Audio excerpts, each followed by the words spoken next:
నమస్కారం ETV news కు స్వాగతం. ఈనాటి ముఖ్యాంశాలు. ప్రగతి రథానికి పరుగులు, సంక్షేమానికి భరోసాతో ఆంధ్రప్రదేశ్ వార్షిక పద్దు 1,57,000 కోట్ల రూపాయలతో 2017-18 ఏడాదికి బడ్జెట్.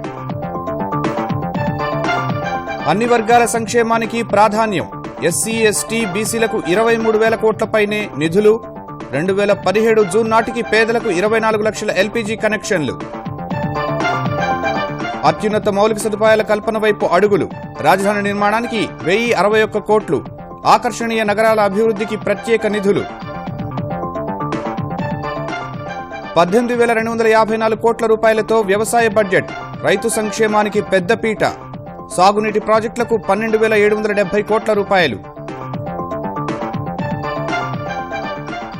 ఏపీకి ప్రత్యేక సాయం అందించేందుకు కేంద్ర మంత్రివర్గం ఆమోదం. వేరువేరు ప్రాజెక్టులకు తీసుకునే విదేశీ రుణాలు చెల్లించేందుకు అంగీకారం.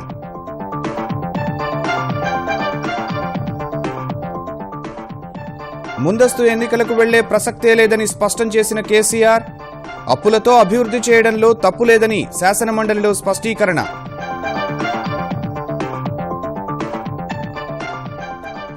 ప్రభుత్వ ప్రైవేట్ భాగస్వామ్యంలో ట్రిపుల్ ఐటీల ఏర్పాటుకు కేంద్రం ఆమోదం. ఉద్యోగులకు 2% అదనపు డీఏ ఇచ్చేందుకు కేబినెట్ నిర్ణయం.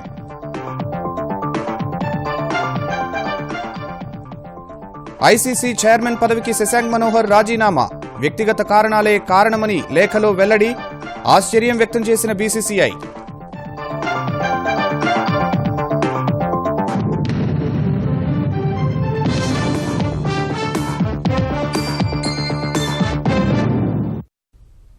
ప్రగతి రథాన్ని పరుగులు పెట్టిస్తూనే ప్రజల సంక్షేమానికి భరోసా కల్పిస్తూ 2017-18 ఆర్థిక సంవత్సరానికి నవ్యాంధ్ర బడ్జెట్ను తెలుగుదేశం సర్కార్ ప్రవేశపెట్టింది. సొంతగడ్డపై ఏర్పాటు చేసుకున్న శాసనసభలో తొలిసారి బడ్జెట్ ప్రవేశపెట్టిన తెలుగుదేశం సర్కార్ 1,56,999 కోట్ల రూపాయల ఆదాయ వ్యయ అంచనాలతో పద్దును సమర్పించింది. సుదీర్ఘకాలం సుస్థిర వృద్ధి సాధించడమే లక్ష్యమని బడ్జెట్ ప్రసంగంలో పేర్కొన్న ఆర్థిక మంత్రి యనమల రామకృష్ణుడు, అన్ని వర్గాలకు అభివృద్ధి ఫలాలు అందించడమే తమ ప్రభుత్వ లక్ష్యమని ఉద్ఘాటించారు. ఆంధ్రప్రదేశ్ పునర్వ్యవస్థీకరణ తరువాత తొలిసారి సొంతగడ్డపై నవ్యాంధ్ర వార్షిక బడ్జెట్ పట్టాలెక్కింది. ఈ మేరకు ఆర్థిక మంత్రి యనమల రామకృష్ణుడు 2017-18 ఆర్థిక సంవత్సరానికి 1,56,000 కోట్ల రూపాయల ఆదాయ వ్యయ అంచనాలతో పద్దును శాసనసభకు సమర్పించారు. గత ఏడాదితో పోలిస్తే 15.6% అధికంగా ఆదాయ వ్యయాలను అంచనా వేసిన ఆర్థిక మంత్రి కేంద్రం సూచన మేరకు ప్రణాళికేతర వ్యయాల కింద విభజన లేకుండా రెవెన్యూ వ్యయం, పెట్టుబడి వ్యయాలను ప్రతిపాదించారు.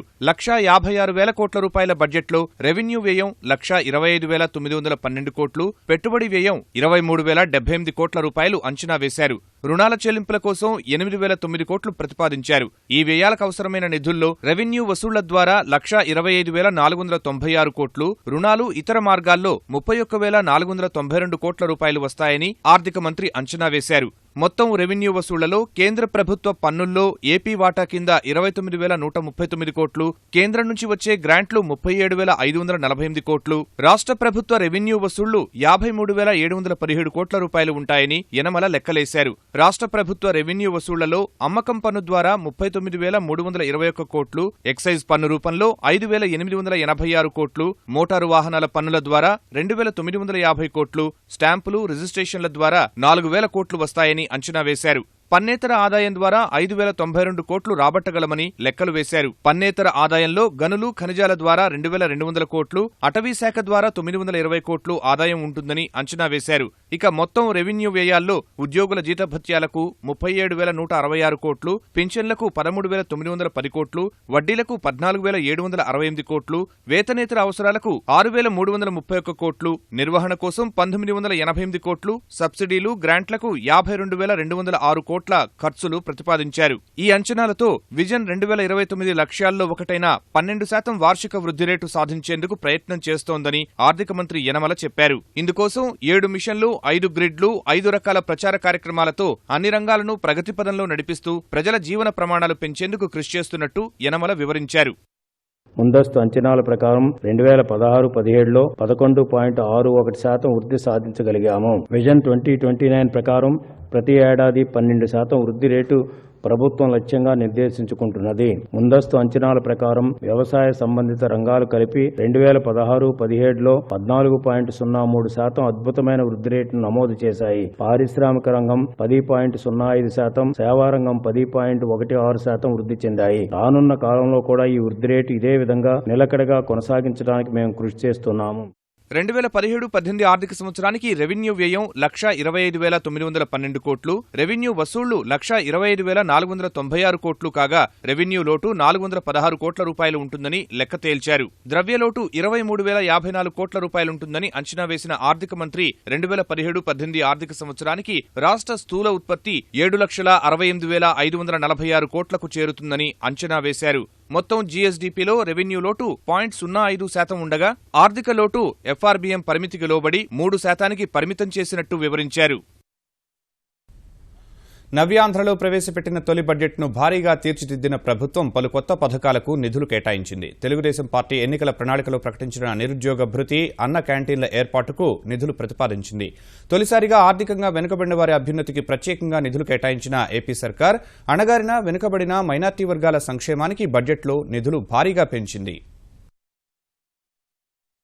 బడ్జెట్లో అన్ని వర్గాల సంక్షేమానికి అగ్రతాంబూలమిచ్చిన ఏపీ సర్కార్ ఆర్థికంగా వెనుకబడిన వర్గాలకు బడ్జెట్ ద్వారా అండగా నిలిచింది. ఎస్సీల సంక్షేమానికి 9,847 కోట్లు, ఎస్టీలకు 3,528 కోట్లు ప్రకటించిన ఆర్థిక మంత్రి ఎస్సీలోని పేద విద్యార్థుల కోసం 60% రాయితీతో ఆర్థిక సాయంతో పాటు ప్రత్యేక ఉపాధి శిక్షణా కేంద్రాలకు నిధులను భారీగా పెంచారు. కొత్తగా నాబార్డు ద్వారా 3 గురుకులాలను తెస్తున్నట్లు వెల్లడించారు. గురుకుల పాఠశాలలు సాధిస్తున్న ప్రగతి దృష్ట్యా రాష్ట్రంలోని వసతి గృహాలన్నింటినీ దశలవారీగా గురుకులాలుగా మారుస్తామని యనమల వెల్లడించారు. అమరావతిలో అంబేద్కర్ స్మృతివనం ఏర్పాటు కోసం 97 కోట్లు ఇచ్చారు. బీసీల సంక్షేమానికి గత బడ్జెట్లో 8,832 కోట్లు కేటాయించగా ఈసారి 10,000 కోట్లకు పెంచారు. వెనుకబడిన తరగతుల అభివృద్ధి కోసం ఏర్పాటు చేసిన కొత్త ఫైనాన్స్ కార్పొరేషన్కు నిధులు గతం కంటే పెంచారు. వెనుకబడిన తరగతుల విద్యార్థులకు ట్యూషన్ ఫీజు, ఉపకార వేతనాల కోసం 1,316 కోట్లు, వసతి గృహాల నిర్వహణకు 307 కోట్లు, స్టడీ సర్కిళ్ల కోసం 30 కోట్లు ఇస్తున్నట్లు మంత్రి వెల్లడించారు. ప్రస్తుతం నడుస్తున్న 32 బీసీ గురుకులాల సంఖ్యను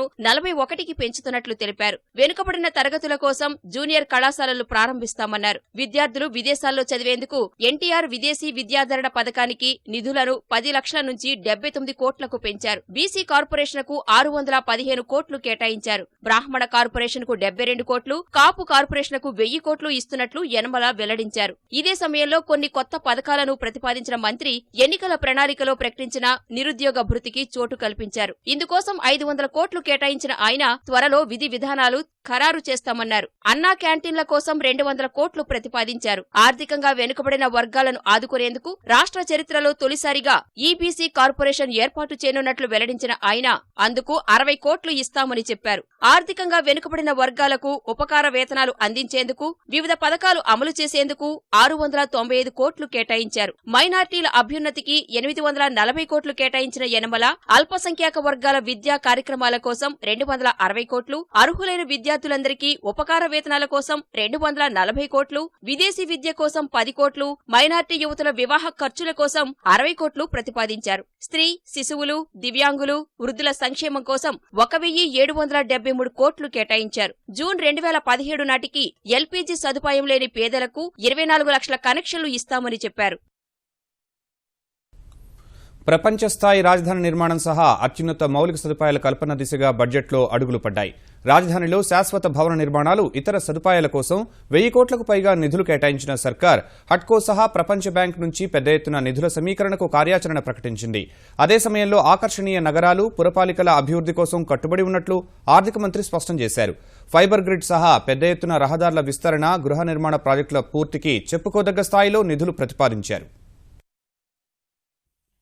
ఏపీలో ప్రపంచ స్థాయి మౌలిక సదుపాయాల కల్పన దిశగా బడ్జెట్లో ఘనమైన కేటాయింపులు చేశారు. రాజధాని అమరావతి అభివృద్ధి కోసం 1,061 కోట్లు ప్రతిపాదించిన ఆర్థిక మంత్రి ఈ నగరం దేశానికే ఆర్థిక నమూనాగా నిలుస్తుందని తెలిపారు. రాజధాని నిర్మాణానికి నిధులు సమస్య లేకుండా చర్యలు తీసుకుంటున్నట్లు వెల్లడించిన ఆయన హట్కోతో 7,000 కోట్లకు ఒప్పందం కుదుర్చుకున్నట్లు వివరించారు. మరిన్ని నిధులు సమకూర్చడానికి ప్రపంచ బ్యాంకు కూడా సూత్రప్రాయంగా అంగీకారం తెలిపిందన్నారు. త్వరలోనే శాశ్వత భవనాలు, ఇతర మౌలిక సదుపాయాల నిర్మాణాల పనులు ప్రారంభమవుతాయని చెప్పారు. విజయవాడ మెట్రో రైలుకు సంబంధించి 100 కోట్ల రూపాయలు కేటాయించిన యనమల ఆంధ్రప్రదేశ్ సైన్స్ సిటీ నిర్మాణానికి 20 కోట్లు కేటాయించారు. అమృత్ పథకం కింద ఏపీలో 33 నగరపాలక సంస్థల్లో వివిధ కార్యక్రమాలు చేపడుతున్నట్లు యనమల తెలిపారు.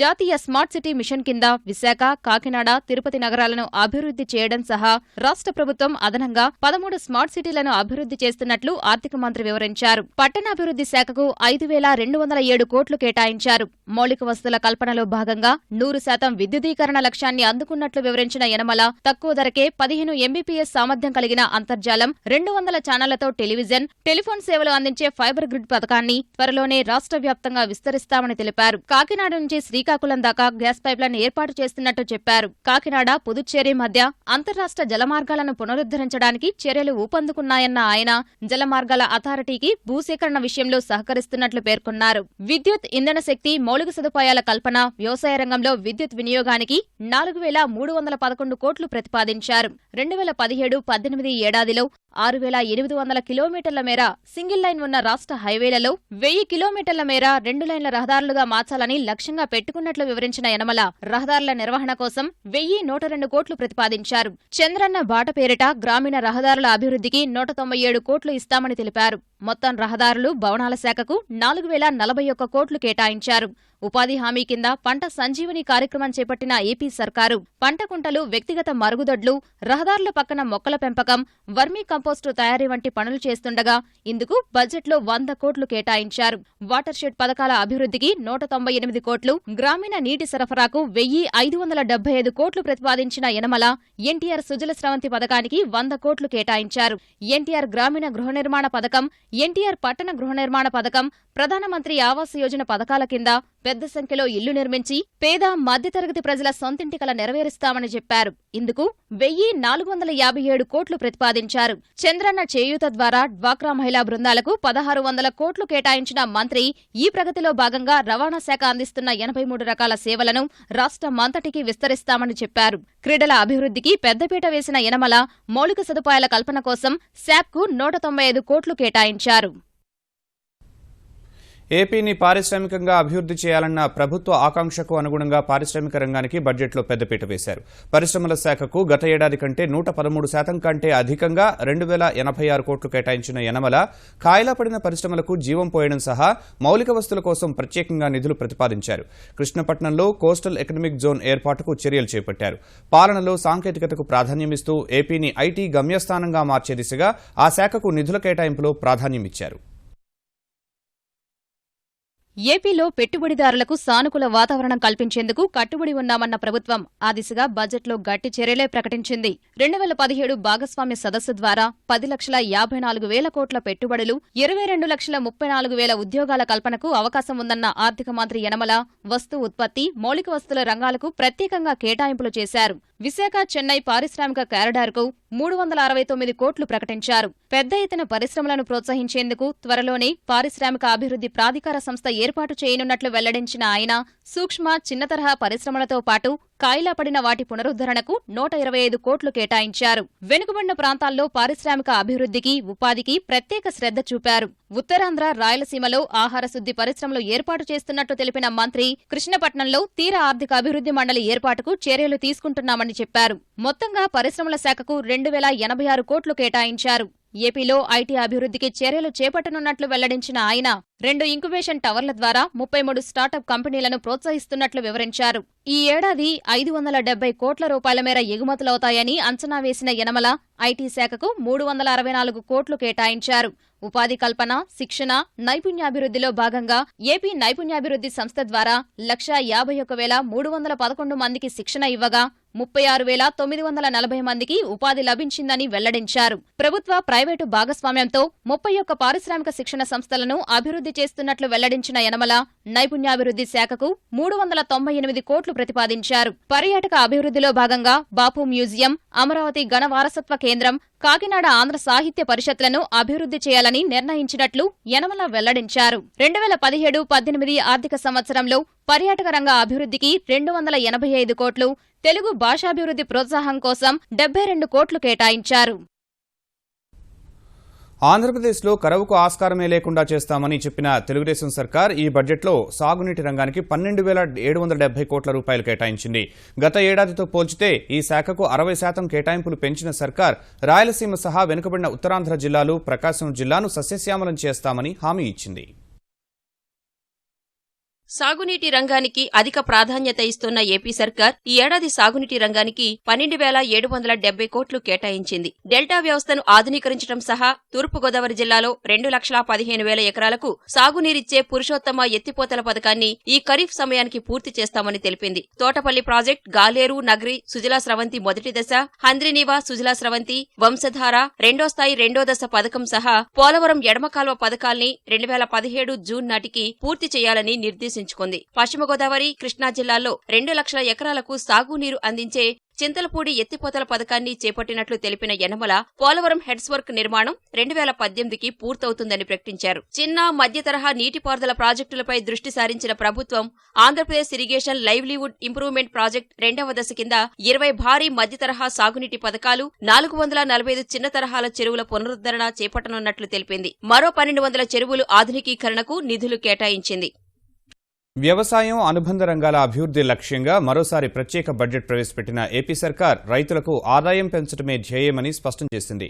18,214 కోట్లతో వ్యవసాయ బడ్జెట్ను సమర్పించిన వ్యవసాయ మంత్రి ప్రత్తిపాటి పుల్లారావు రుణ ఉపశమనం పథకం 3వ విడత కింద 3,600 కోట్లు కేటాయించినట్లు వెల్లడించారు. రైతుల జీవితాల్ని స్వర్ణమయం చేయడం సహా వారి ఆశయాల్ని సాధించాలనే ఉద్దేశంతో 2017-18 ఆర్థిక సంవత్సరానికి వ్యవసాయ బడ్జెట్ ప్రతిపాదించిన ఏపీ సర్కార్ వ్యవసాయ, అనుబంధ రంగాలకు కీలక ప్రాధాన్యమిచ్చింది. ప్రత్యేకించి వ్యవసాయానికి 5,525 కోట్ల రూపాయల వ్యయాన్ని పేర్కొన్న వ్యవసాయ మంత్రి ప్రణాళికా వ్యయం 1,170 కోట్లు, ప్రణాళికేతర వ్యయం 4,355 కోట్లతో బడ్జెట్ రూపొందించామన్నారు. వ్యవసాయం, అనుబంధ రంగాల్లో గతేడాది 14% వృద్ధి రేటు సాధించామని, 28% వర్షపాతం లోటు ఉన్నప్పటికీ 156 లక్షల మెట్రిక్ టన్నుల ధాన్యాన్ని ఉత్పత్తి చేశామని వివరించారు. సమర్థ నీటి వినియోగం ద్వారానే ఇది సాధ్యమైందని చెప్పారు. గోదావరి, కృష్ణా నదుల్ని అనుసంధానిస్తూ నిర్మించిన పట్టిసీమ ద్వారా కృష్ణా డెల్టాలో 10 లక్షల ఎకరాల ఆయకట్టు స్థిరీకరించినట్లు ప్రకటించారు. రసాయన ఎరువులు, పురుగు మందులతో పనిలేని సేంద్రియ, ప్రకృతి వ్యవసాయానికి తమ ప్రభుత్వం ప్రాధాన్యమిస్తుందన్న ప్రతిపాటి ఇందుకోసం 100 క్లస్టర్లను ఏర్పాటు చేసేందుకు 25 కోట్లు కేటాయించారు. సమగ్ర పోషక యాజమాన్య పథకానికి 61 కోట్లు, వ్యవసాయ యాంత్రీకరణకు 147 కోట్లు కేటాయింపులు జరిపారు. వ్యవసాయంలో వినూత్న విధానాలు అవలంబించడం సహా ఉద్యాన పంటలకు ప్రాధాన్యం ఇవ్వడం ద్వారా ఈ రంగాన్ని లాభసాటిగా మారుస్తామని స్పష్టం చేశారు. కరువు నివారణ పథకం కింద రాయలసీమ, ప్రకాశం జిల్లాల్లో 1,100 కోట్లు ఖర్చు చేస్తామన్న ప్రతిపాటి తద్వారా 1,65,000 మంది రైతులు బాగుపడతారని వివరించారు. ఇందులో అంతర్జాతీయ వ్యవసాయ నిధి నుంచి 500 కోట్లు వస్తాయని చెప్పారు. రైతు రుణమాఫీ కింద 3వ విడత చెల్లింపుల కోసం 3,600 కోట్లు కేటాయించారు. వడ్డీ మాఫీకి 172 కోట్లు ఇవ్వనున్నట్లు తెలిపారు. వ్యవసాయ విశ్వవిద్యాలయ బలోపేతం, పరిశోధన కోసం 308 కోట్లు కేటాయించారు. రాష్ట్రంలో కొత్తగా 33 రైతు బజార్లు ఏర్పాటు చేస్తామన్నారు. సమీకృత ఉద్యానవన అభివృద్ధి మిషన్ పథకానికి 96 కోట్లు, సూక్ష్మ సేద్య పథకానికి 717 కోట్లు ఇవ్వనున్నట్లు తెలిపారు. పశుగణరంగ అభివృద్ధి కోసం 956 కోట్లు, శ్రీ వెంకటేశ్వర పశువైద్య విశ్వవిద్యాలయం కార్యకలాపాల కోసం 153 కోట్లు కేటాయించారు.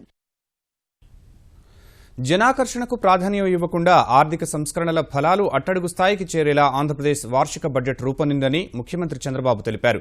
క్లిష్ట పరిస్థితుల్లో పూర్తి సమతూకంతో బడ్జెట్ ప్రవేశపెట్టిన ఆర్థిక మంత్రి యనమల రామకృష్ణుడిని అభినందించిన చంద్రబాబు భవిష్యత్లో రాష్ట్రం 12-15% వృద్ధి నమోదు చేసేందుకు దోహదం చేస్తుందని చెప్పారు.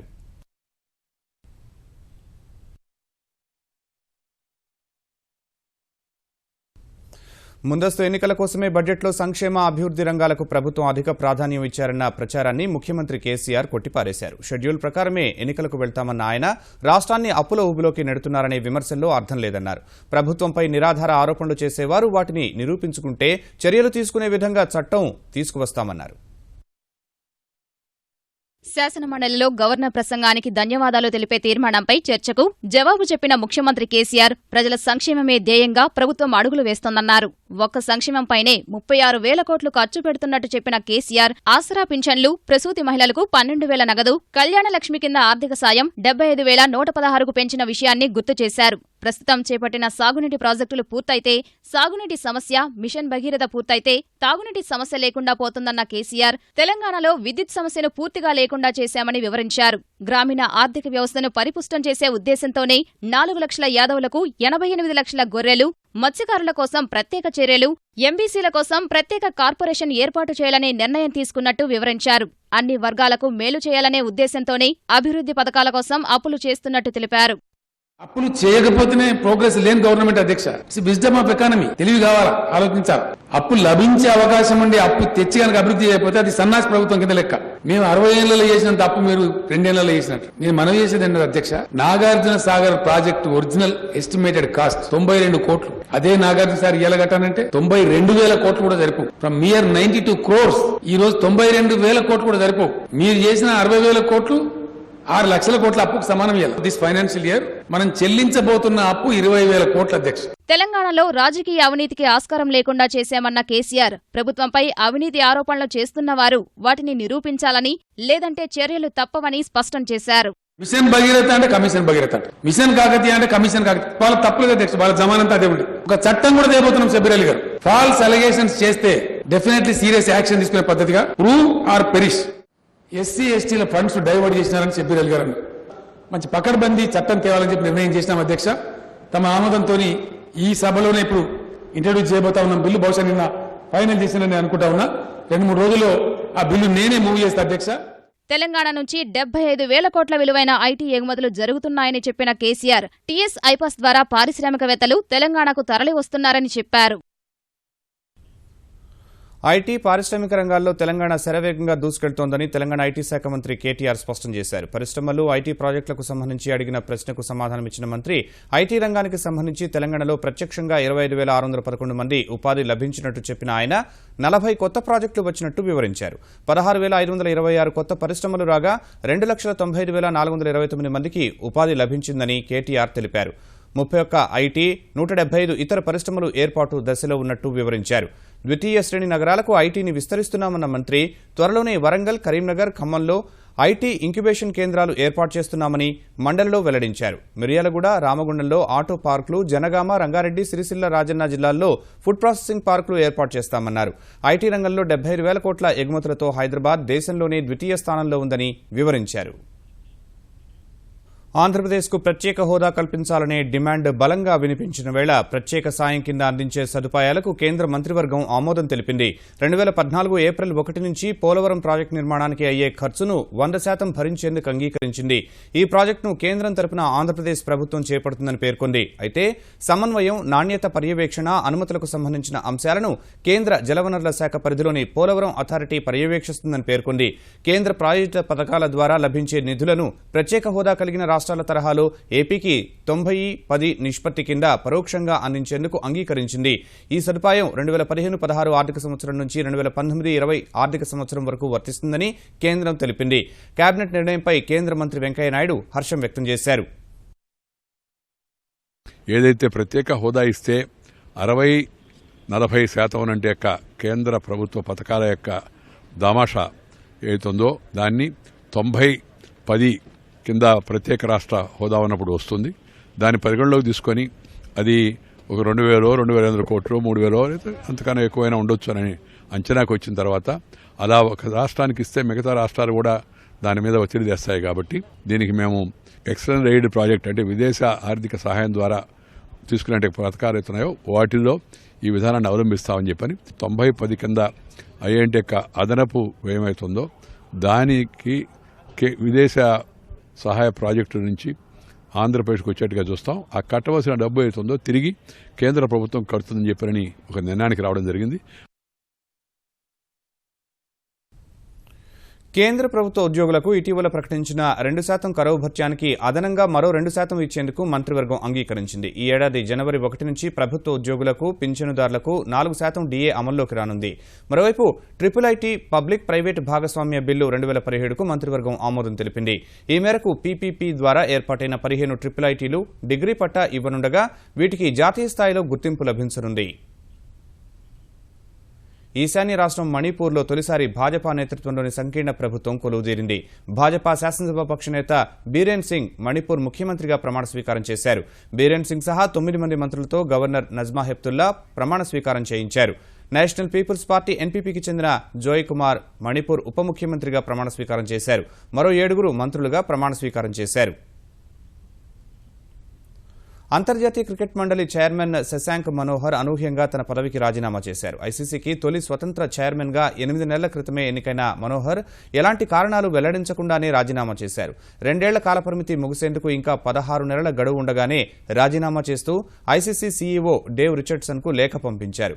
ఇటీవల ఐసీసీ తీసుకొచ్చిన రాజ్యాంగ ఆర్థిక సంస్కరణలను రద్దు చేసేందుకు వచ్చే బోర్డు సమావేశంలో బీసీసీఐ చేస్తున్న ప్రయత్నాలు ఫలించే అవకాశాలే అధికంగా ఉన్నాయని భావించిన ఆయన ముందే రాజీనామా చేసినట్టు సమాచారం.